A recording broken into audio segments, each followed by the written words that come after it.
Hey guys, welcome to the Grove where we're about to watch the Beetlejuice Beetlejuice screening. So let's check out the film and then head back to the couch so we can discuss. Let's get started.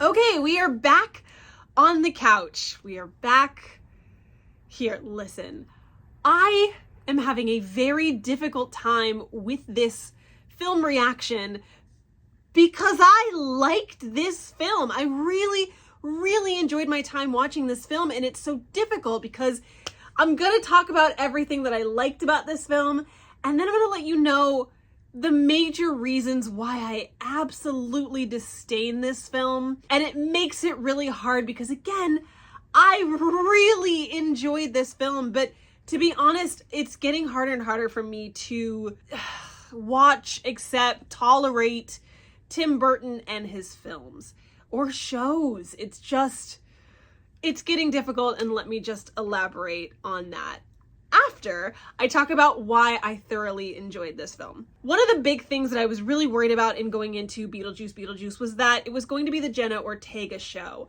especially with Tim Burton kind of finding her as his new muse.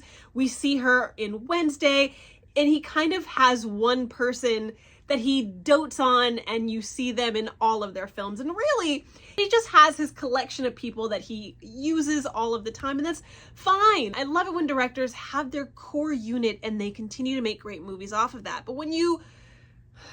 Let me pull back, because we're not there yet. But the thing that I was super worried about was that he was going to make this the Jenna Ortega show, and he didn't. This movie belonged to Winona Ryder. It was the continuation of Lydia Deetz' story, and I loved that. I love that her daughter was a helpful tool in order to continue the progression of her story, and we find Lydia Deetz to be a completely different woman in this film than we left her before. At this point, the ghost that she had been seeing has kind of rot her from the inside, and her mental health is truly in decay. She is a broken woman at this point, and someone who is codependent, who is anxious, who is insecure, and who needs someone to latch onto in order to find that inner peace and that happiness and that stability, which is completely different than the character that she used to have. And I'm okay with that because I knew that this was going to be a character that was going to grow and learn throughout this film. And it was interesting to see that the reason why she fell into this shell of a person was because the loss of her husband. And yet they still made a comment to say that, you know, despite losing him, their marriage was already broken before he died. So it was a little up and down. So I didn't know if that truly was, or if it was just the straw that broke the camel. I mean, you're seeing death all the time, and then, you know, first she loses her mom, and then she loses her husband, which I'm assuming might have been the love of her life. Her daughter and her become estranged, and she just kind of latches on to this false identity of a medium, even though she is a medium. Don't get it twisted. She is a medium, but it's a falsehood in that this isn't a true passion or a true calling for her. So it's just continuing that shell of a person, that lesser of who you always were. Someone who loved death and darkness and loved ghosts now is exploiting them for her own personal gain. And she's falling deeper into this shell of a person and into this depression. I love seeing all of the characters and all of the different cameos from these great stars. Willem Dafoe, of course, we love him playing this creepy guy, but I love all the nods and the fourth wall breaks from all of the characters. It was just really fun. I think they still kept the heart and the integrity of what Beetlejuice was in Beetlejuice Beetlejuice. I love that it's still campy, it's still silly, it's still quirky, and it still follows a lot of those progressions that we liked from the older film. And what I really enjoyed is that they used every single element in Tim Burton's arsenal, whether it be traditional acting, claymation, puppetry. They used everything in this film, obviously CGI, but they brought all of these worlds that Tim Burton is known for and put it into this film and really paid homage to the legacy that is Tim Burton's art form, because we have to agree that Tim Burton at this point has built an art form that is recognizable to himself, and you see that all over this film. It was beautiful. Okay, I'm about halfway through this video. I want to talk about the negative things, because while I could sit there and talk about a lot of the fun things, the storyline was great. I also think that killing off Charles Dietz, especially with everything going on with Jeffrey Jones, very smart call, and it was still played really beautifully. All the characters really owned that new storyline and the new developments, and it really aided in the emotional growth of every single one of these characters, because this was a real death to them. It wasn't just seeing ghosts. This was someone close to them, and we got to see how each one of these characters dealt with that grief individually and honestly as a community. But in all seriousness, I want to talk about the things that I did not like about this film and that are really kind of putting the scales on whether or not I actually enjoyed this film. The big thing is the racism of Tim Burton. He doesn't think that he is, but his comments are racist. Back in an interview with Bustle News, Tim Burton stated that movies either require diversity or they don't. If that's not problematic and racist, I don't know what is.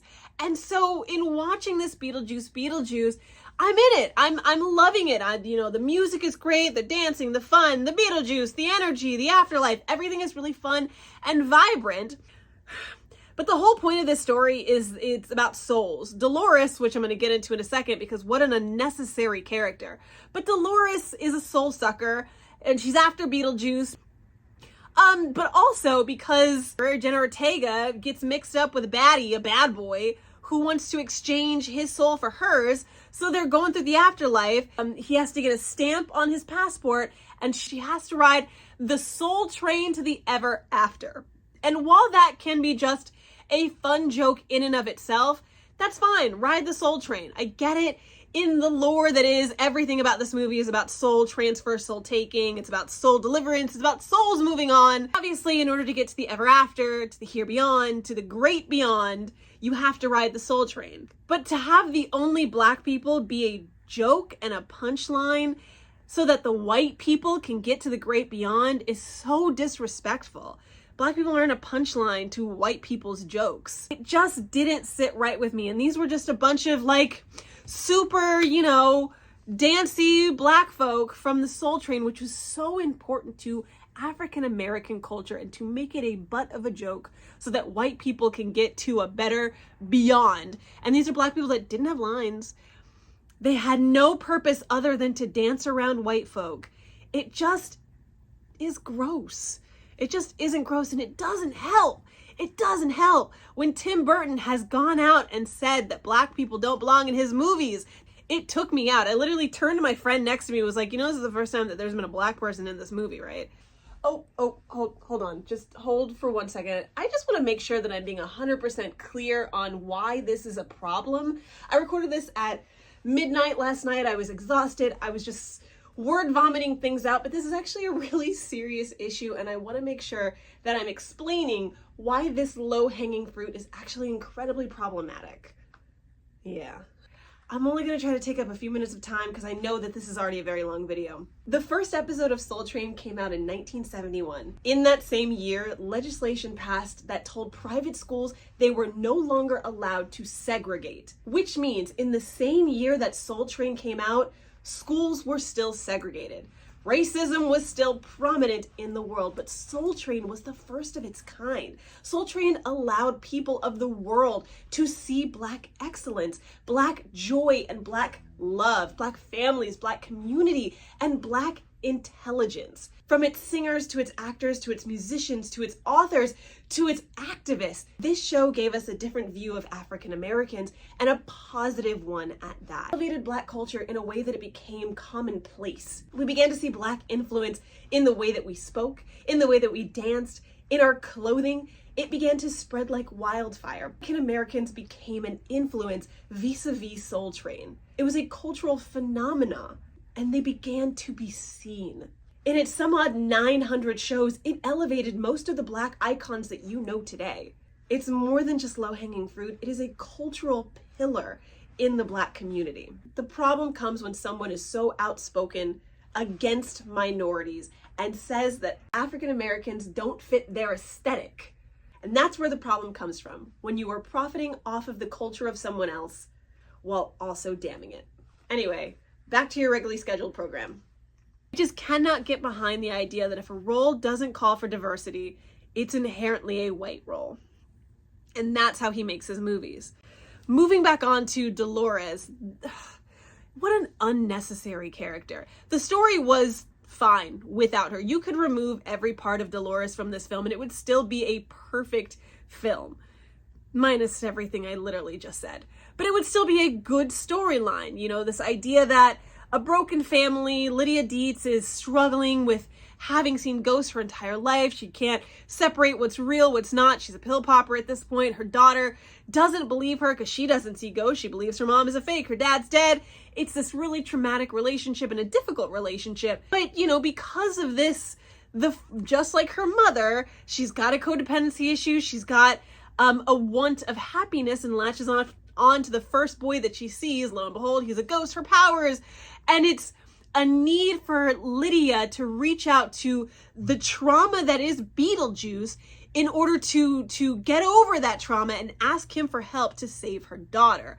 That alone is such a great story.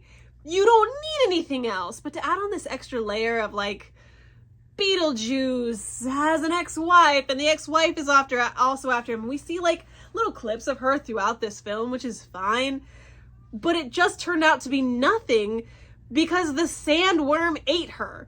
Like, Beetlejuice didn't defeat her. She showed up at the end for 2 seconds, and then the bad guy of the humans and her, but he comes and the sandworm eats them, and that's it. So this big baddie, who's been all over all these posters that I myself wanted to cosplay, is only in the film for 2 seconds, and then she's gone. What was the point? What was the reason? What was the reason of getting us hyped on this character that isn't even in the film, really? It just doesn't make sense. Or rather, she was in the film, she just wasn't necessary. She wasn't necessary. And then there's the throwaway characters of Adam and Barbara. These were basically Lydia's parents, like her secondary parents. They showed her that it's okay to live when she was a child. That we saw that Lydia did not want to be alive. She was closer connected to dead people. But Adam and Barbara showed her what it meant to be alive and almost became her surrogate parents. And, you know, they wanted a child and it just was a symbiotic relationship that they had built. And so obviously the actors aren't going to be able to play these roles anymore. They've gotten older. And when you're dead, you don't age. I understand that. But it was such a throwaway line of, you know, oh, we found a loophole. They're fine. Moving on. It just felt like such a throwaway. They just could have gone somewhere else, you know, or it could have been a really emotional thing for like, you know, their time here was done. I didn't need them anymore. I had a child of my own to take care of, and it was okay for them to move on. Like, I think just having a little bit more preciousness with that information and a little bit more candor with how important these people were in your life. I just needed something more than a throwaway. And then Delia. What the frick frack paddywhack? I go back to, I know that Lydia in this new character has a codependent streak. And by the end of this film, she needs to know that she can't be that way anymore and she needs to be a mother to her daughter. And that's the only thing I'm rationalizing.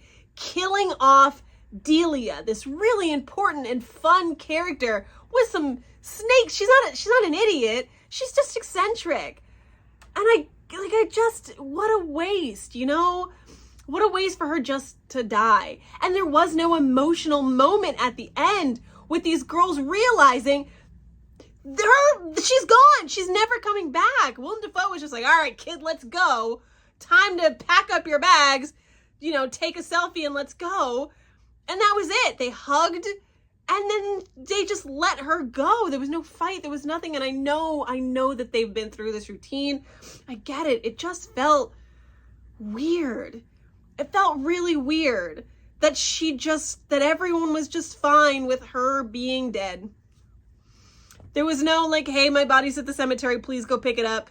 There was no like, hey, find my will and, you know, deal with all this. She was such I don't know. It just felt like they quickly wrapped up everything. But all of those little moments could have been expressed a little bit deeper if we didn't have to deal with this unnecessary villain that in the end didn't matter. We could have had all these juicy emotional moments like Delia understanding what it meant to be dead rather than her just screaming in the waiting room. We could have had this emotional flashback or moment where Lydia got to say goodbye to her parents, these surrogate parents that she loved and that helped build her into the woman that she was. Anyway, rant over. I'm really frustrated with this movie because I want to like it, but I'm not gonna, and I'm gonna stick by those guns. But let me know what you guys feel in the comment sections. If you guys feel anything at all, let me know. I'm not gonna go any further than that, but as always, make sure you guys like, subscribe, follow. I don't know, it's spooky season, so give me some suggestions of movies in the comments so that I can watch them, and I will see you guys for the next one. Bye.